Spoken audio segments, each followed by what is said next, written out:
How's it going, Dave from Comic Book Investments? So, you guys may or may not know, but I am a comic book dealer. I've been doing this since 2009 full time. This is my full time job. This is all I do. And a comic book dealer is someone that deals in comic books. That's basically what I do. I also have a website where I run auctions. And, being a comic book dealer does have its pluses, but it also has its minuses. So, this is the top 5 worst things about being a comic book dealer, at least in my experience. Now, they're not in any particular order. These are just 5 things I really don't love too much about this job. And so number 1, it is a job. Yep, it is a job. And there's no manual for this job. There's no manual that says do this, this, this, and this. I'm kind of figuring it out as I go. Now, yes, my dad was a comic book dealer, so I did get to see, but it was way back in the 80s and 90s. Things were vastly different than they are now as a comic book dealer, but same principles can apply. And it's also learning about business as you go. Like this is a business, so I have to run it like a business. And this is a constant pressure of at any moment this could fail. That this business, if we kept on having 2023 over and over and over and over again, definitely wouldn't last.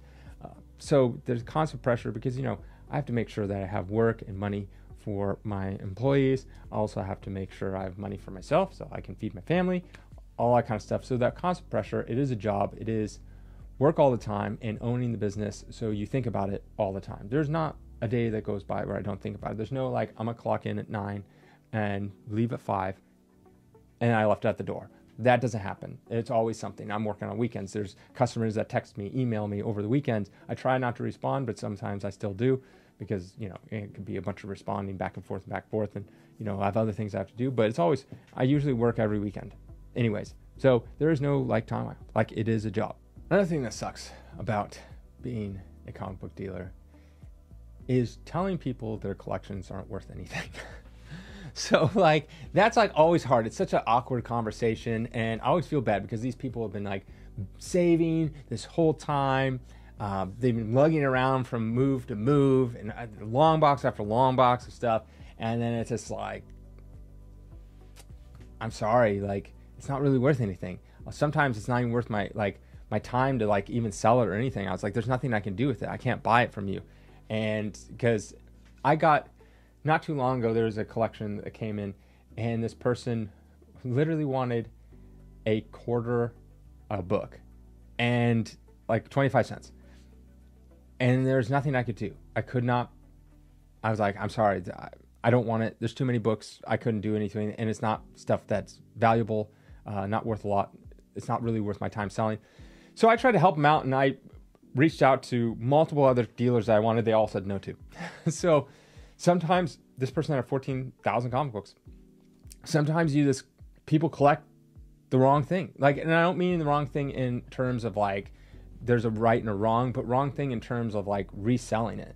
And people are oh, but this book's worth $5. I'm yeah, if you sit on it for 3 years, put it up as a buy it now, and eventually someone will come along and buy it. It's I don't want to do that. I don't want to have warehouse full of all this stuff, what was it, Mile High, just warehouse full, and this sits for years and years and decades until someone comes along and buys it, and then I have to tell them yeah, I can't move that stuff. I can't sell it. It's not worth it to me.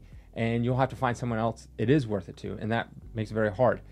So I always hate that conversation because I know they put a lot of time and energy, and sometimes people also collect the wrong grades. They might have good books, but they have the wrong grades, or whatever it is. And collecting is collecting, but if you're collecting and then try to resell, that's a whole different mindset you have to go into when you're collecting. If you just want the book because you love the book, great, awesome, buy the book. But don't expect to turn around and then flip it for more or the same of what you paid for it. That only works when you have a different mindset in collecting. You can't just collect whatever you want at that point. You have to narrow it down and instead of collecting all this, I can only collect this. This is the amount I can actually collect and will be feasible to resell at the same price or more than I paid for it. That's how it is. It's kind of with moderns. A lot of people will buy, I bought all these books. They're old though. They're 20 years old. And I was yeah, but they're all moderns. And it's they're not worth anything. They're red, and no one wants a 9.0 modern book.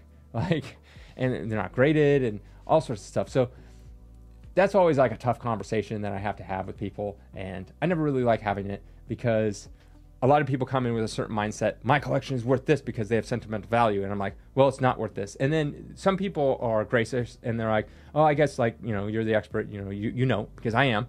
And other people get mad at me and they're like, oh, you're trying to lowball me or you're trying to like swindle me and all this kind of stuff. Like, no, I'm not. Like, I'm sorry. Like, I tell people literally, this is what the fair market value is.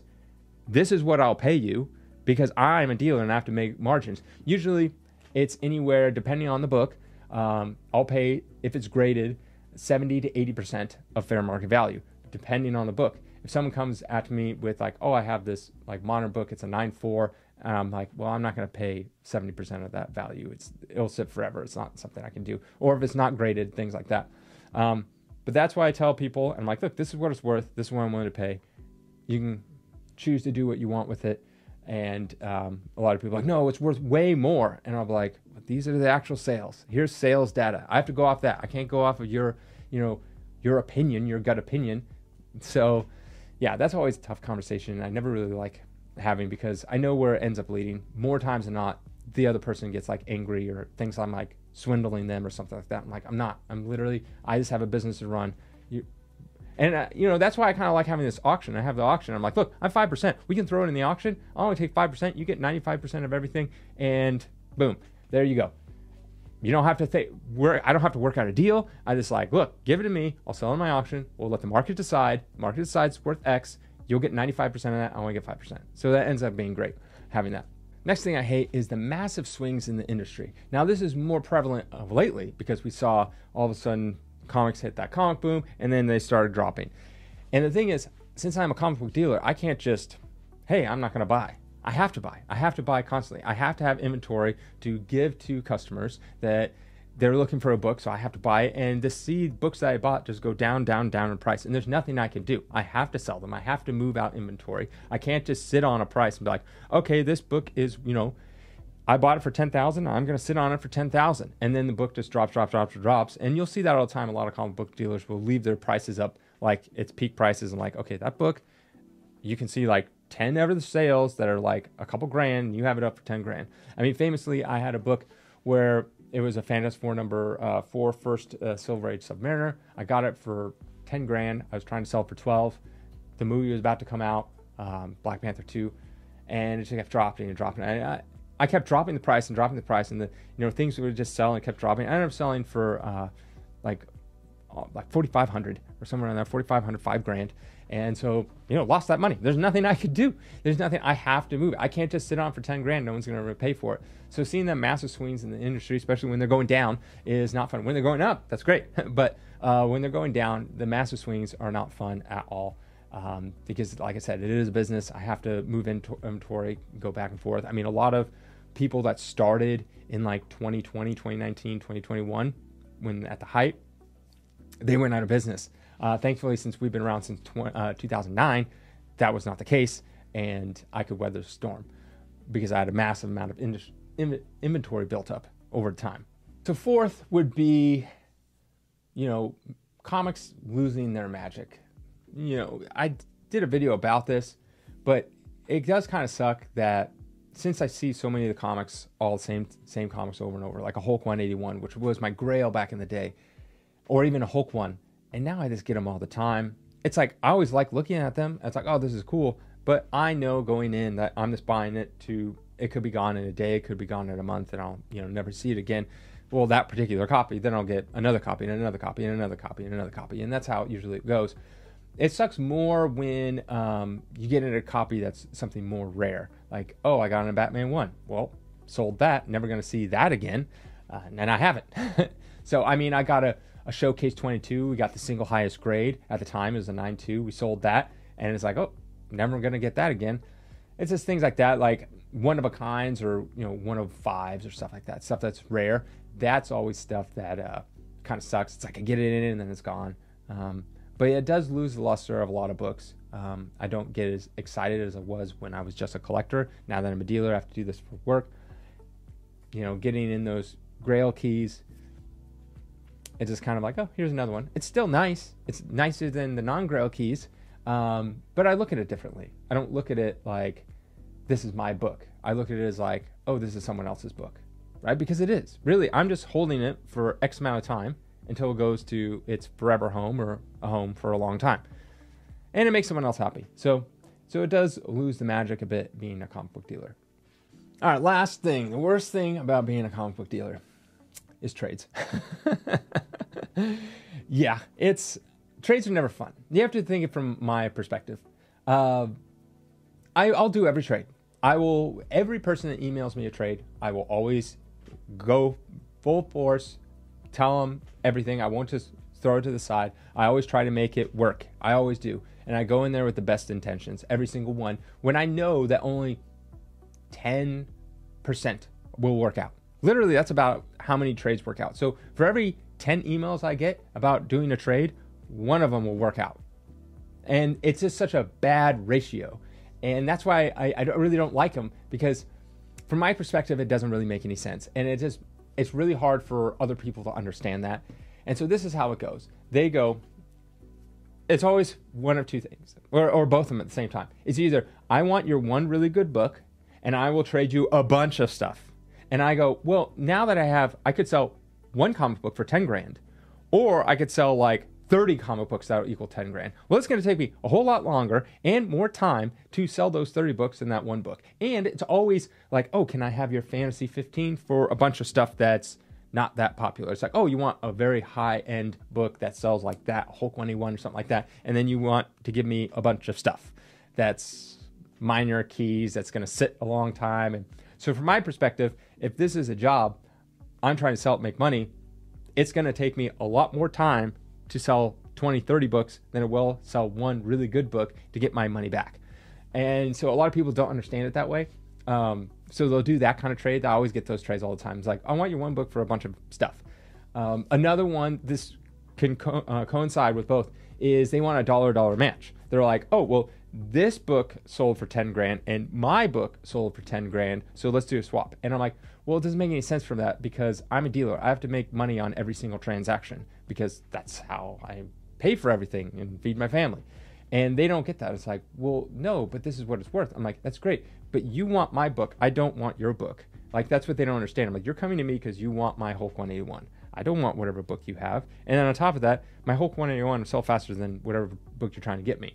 And so they want a dollar for dollar match. And I'm like, it just doesn't work that way. I am not a collector. And a lot of people, they get mad and they don't understand. I'm like, look, I have to have a markup on every transaction I do. I just have to. And I tell them my markup. I tell them exactly what I'll pay for their book. I'll tell them exactly what I'll sell for my book, all that kind of stuff. Like, this is my markup. That's it. I'm very transparent. But it ends up, trades just never really work out because the other person ends up getting mad and they don't understand. Or some people are, sympathetic and they understand. And they're like, okay, yeah, I get it. It's just not going to work out. So just going in to like every email, and I get a lot of trade offers. And just going in knowing that only 10% are going to work out is just like it's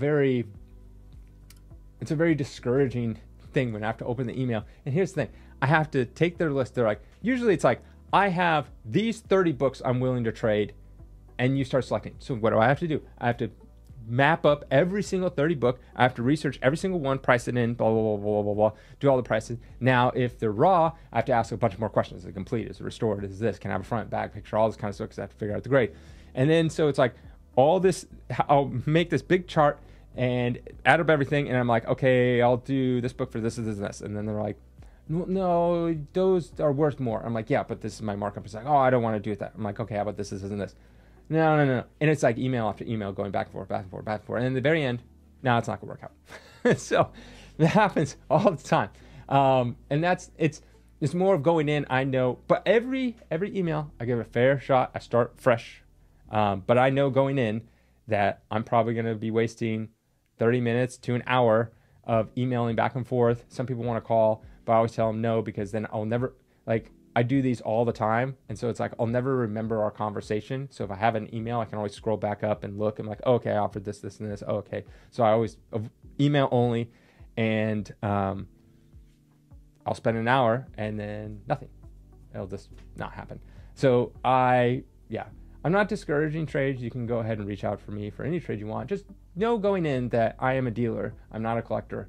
You want my book. I don't necessarily want your book.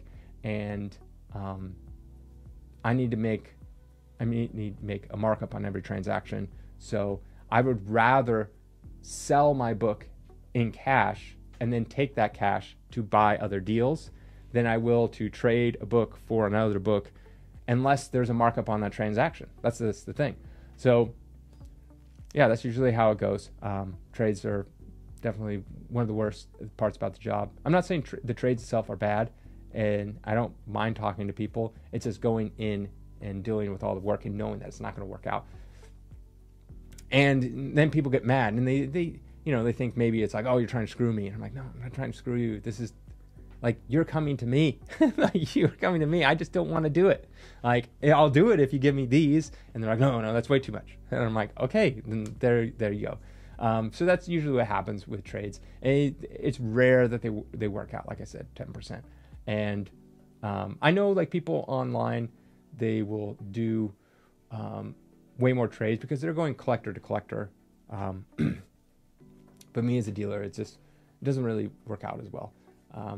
So there you go. There is like the top 5 things that I not necessarily hate, but are the worst things about being a comic book dealer. Have a great day.